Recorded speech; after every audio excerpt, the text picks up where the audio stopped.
one of the things that you've said is this is really all about the struggle. So can you tell us in some detail, what do you mean by the struggle? Maybe give us an example of a big struggle moment. The struggle.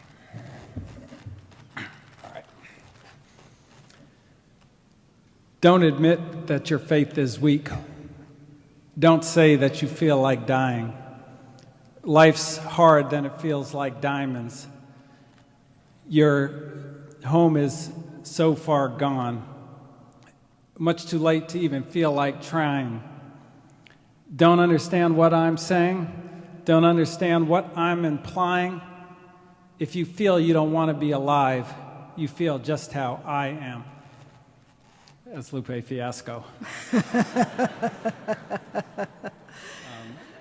Not what you expect from the standard CEO, but exactly what makes Ben special.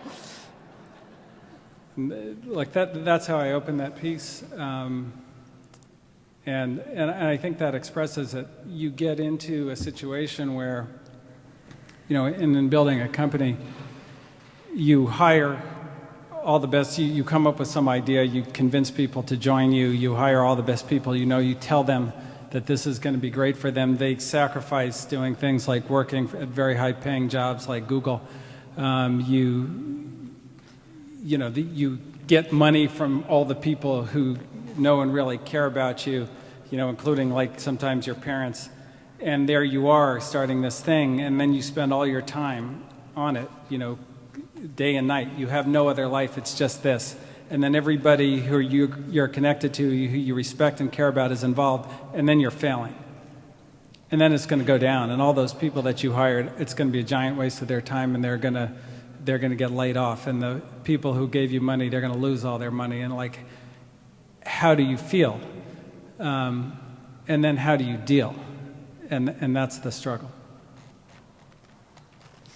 Tell me a time when the struggle, at that moment, when you feel you're about to go under, what do you summon up that has made you so successful? Well, don't quit. That's my biggest advice. Don't quit. I think I wrote it, don't be a punk, and don't quit. There's a lot of things, but that's probably the biggest, is like you have to stay in it.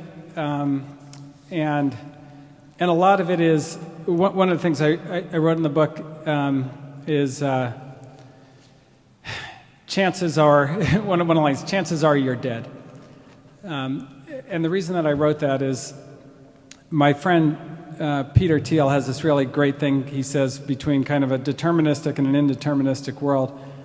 And if you believe, in the old days we believed more kind of in a deterministic world where like there was an answer to the problem, a world of calculus, where like you could figure out how to go to the moon and build a rocket ship to go there. And lately we've moved into a world of statistics, an indeterminate world, and everything's just a probability. And like maybe, like if we tried to go to the moon, then like 8 times out of 10 we'd fail, so therefore we shouldn't go. And like everything is just a process for optimizing the probabilities. But when you're running something that's difficult, you have to believe in calculus. You have to believe there's a right answer. And even when chances are you're dead, you've got to find that answer. And, it's always out there. Hopefully you don't run out of time before you find it, but, that's all you can do. And I'd say if I did one thing well is when I was dead, I kind of kept looking for the answer, and eventually I found enough.